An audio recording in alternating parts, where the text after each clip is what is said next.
இந்த வீடியோக்குள்ள போறதுக்கு முன்னாடி நம்ம சேனலை சப்ஸ்கிரைப் பண்ணாதவங்க சப்ஸ்கிரைப் பண்ணிடுங்க, பக்கத்துல இருக்க பெல் பட்டனையும் கிளிக் பண்ணிக்கோங்க. வாங்க வீடியோக்குள்ள போகலாம். விஜய் டிவி மக்கள் கிட்ட ஒரு நீங்காத இடத்தை பிடிச்சிடுச்சு.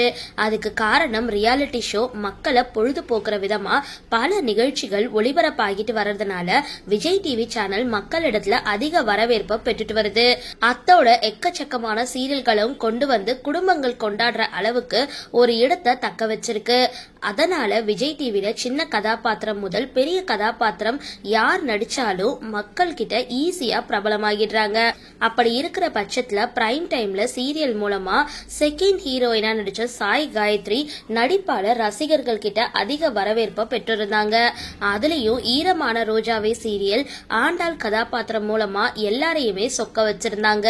அப்படிப்பட்டவங்க நீ நான் காதல் அப்படின்ற சீரியல்ல ஆகாஷுக்கு ஜோடியா அனு அப்படின்ற கதாபாத்திரத்துல ஆரம்பத்துல சாய் காயத்ரி நடிச்சு இவங்க ரெண்டு பேருடைய ஜோடியும் மக்களை ஈர்த்திருந்தது.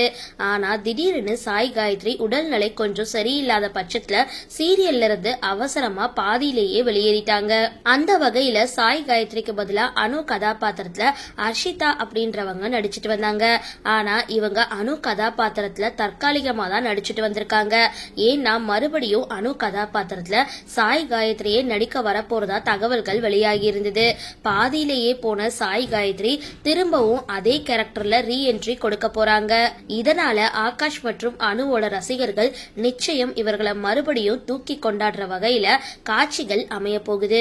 பொதுவா ஒரு கதாபாத்திரத்துல இருந்து விலகிட்டா அந்த கேரக்டருக்கு புதுசா வரவங்க தான் தொடர்ந்து நடிச்சு முடிப்பாங்க. ஆனா சாய் காயத்ரி பொறுத்த வரைக்கும் அனு கதாபாத்திரத்துக்கு மறுபடியும் நடிக்க வாய்ப்பு இருக்கு. சரி, இந்த வீடியோ பத்தின உங்களோட கருத்துக்களை கீழே கமெண்ட் பாக்ஸ்ல போஸ்ட் பண்ணுங்க. வீடியோ பிடிச்சிருந்தா லைக் பண்ணுங்க, ஷேர் பண்ணுங்க, மறக்காம டிபி காபி சேனலை சப்ஸ்கிரைப் பண்ணுங்க.